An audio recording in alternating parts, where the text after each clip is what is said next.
viewers, welcome to SS Media. Hello viewers, welcome to SS Media.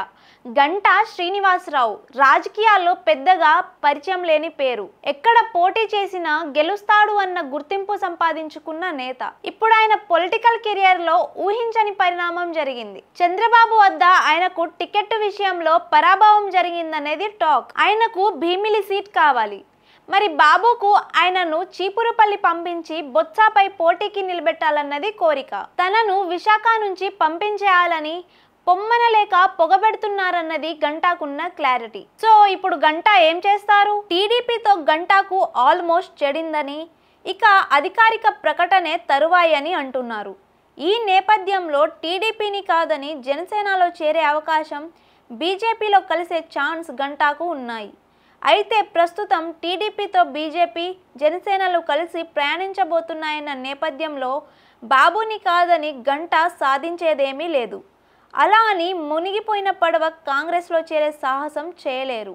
ఇక మిగిలింది ఒకే ఒక్క option, అదే వైసీపీలో జాయిన్ అవ్వటం. వాస్తవానికి గతంలోనే గంటా వైసీపీలోకి రావాలని భావించారు. అయితే అప్పటి మంత్రి అవంతి శ్రీనివాసరావు అడ్డుపడ్డారని అంటారు.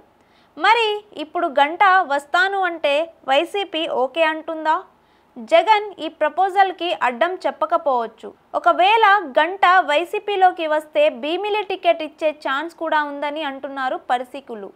ఎందుకంటే గంటా భీమిలిలో చాలా స్ట్రాంగ్గా ఉన్నారు. పైగా గతంలో 40,000 పైచిలుకు ఓట్ల తేడాతో గెలవడంతో పాటు అనుచరగణం కూడా బాగానే ఉంది. ఆర్థికంగా కూడా బలమైన నేతే. దీంతో గంటాకు భీమిలి టికెట్ ఇచ్చే అవకాశాన్ని వైసీపీ పరిశీలించవచ్చు. పైగా అక్కడ అవంతి కాస్త బలహీనపడ్డారనే టాక్ కూడా నడుస్తోంది.